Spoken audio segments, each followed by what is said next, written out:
Hello, Christ is in our midst. I'm Father Kevin Long of St. Elias Antiochian Orthodox Church in Newcastle, Pennsylvania. Today's Monday, April 8th, 2024, and here are the readings for today. A reading from the book of Genesis, chapter 8, verse 21 through chapter 9, verse 7.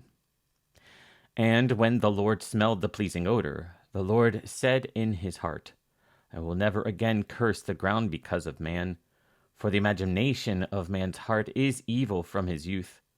Neither will I ever again destroy every living creature as I have done. While the earth remains, seed time and harvest, cold and heat, summer and winter, day and night shall not cease. And God blessed Noah and his sons and said to them, Be fruitful and multiply, and fill the earth.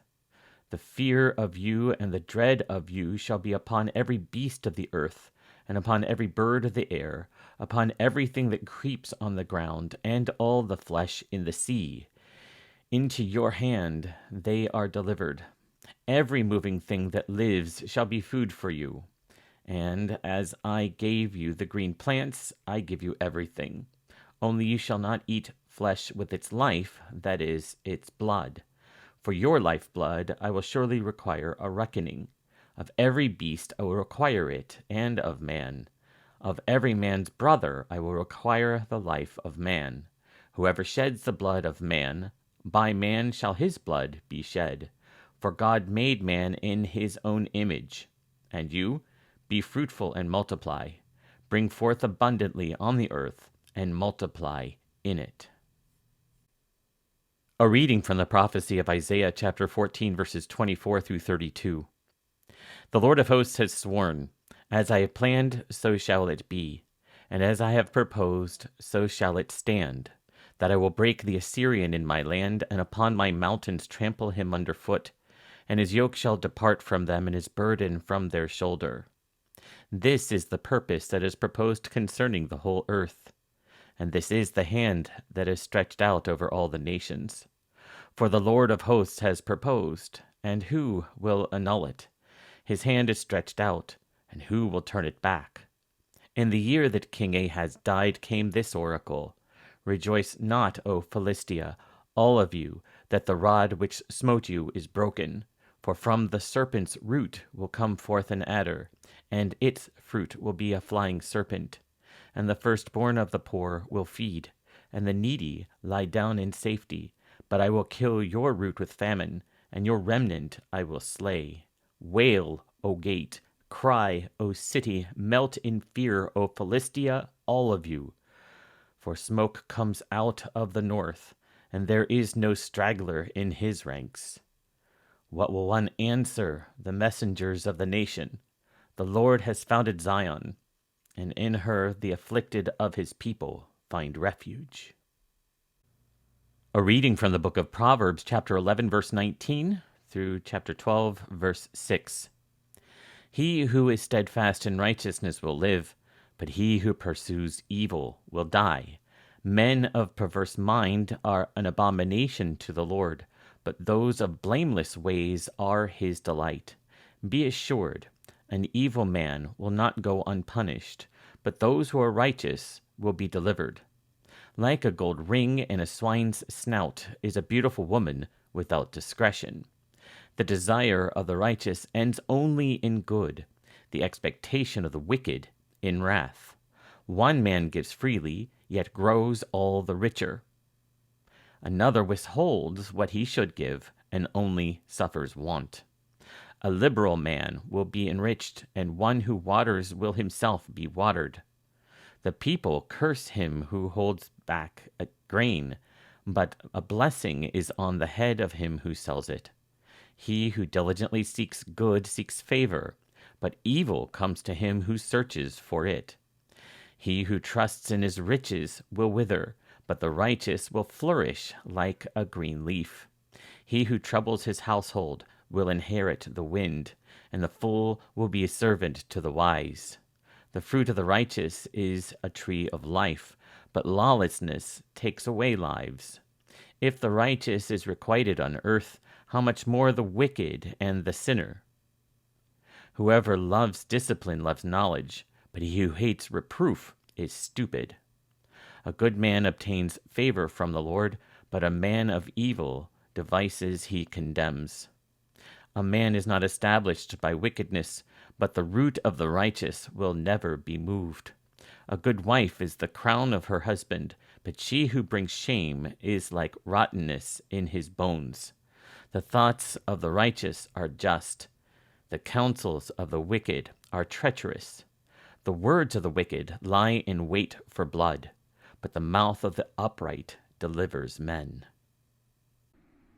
In the Slavonic Divine Liturgy, during most of their services, in the second antiphon, there is a reading from the book of Psalms that says, "Put not your trust in princes and sons of men, in whom there is no salvation.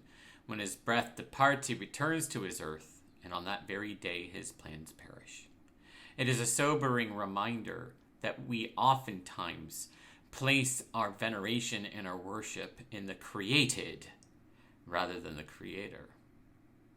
If you take a look at today's prophecy of Isaiah, you see that God indeed is upset with his people to the point where they are going to be trampled underfoot, completely overrun by both the Assyrians on one side and the Philistines on the other. There is little hope that they're going to be that they can overcome the challenges that are about to come, and they will be indeed brought low, forced into captivity, sent into exile, and forced to live a different kind of life than what they are accustomed to doing.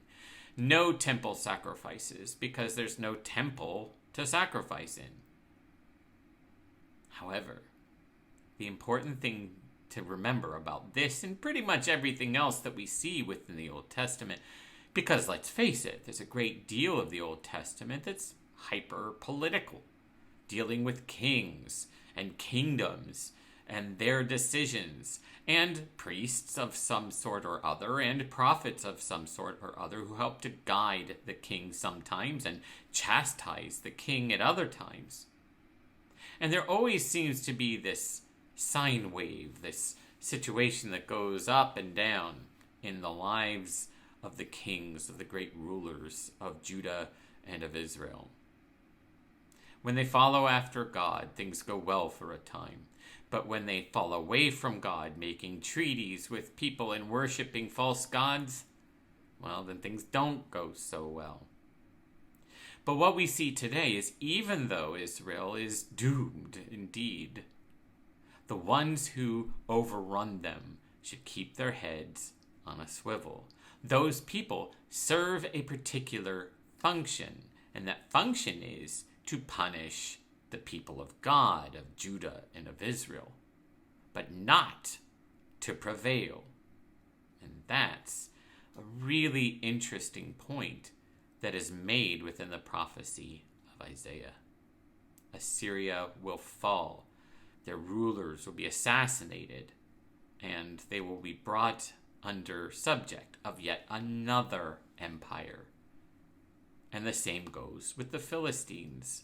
We know that the Philistines have always been on the opposite side of things for a long time. David the king fought against Goliath. Who was Goliath but the largest and the mightiest of the Philistine army? So they have been fighting against the Philistines for generation upon generation. So the prophecy of Isaiah talks about these things because in the weakened state that Judah and Israel, Samaria, finds itself in, well, the next thing that happens, the Philistines are stronger and they dominate. But then they fall because, again, they are only meant to be instruments of God's judgment. They are not meant to be conquerors for lengths of time. They serve an instrumental purpose, but once that purpose has been accomplished, their rule is over.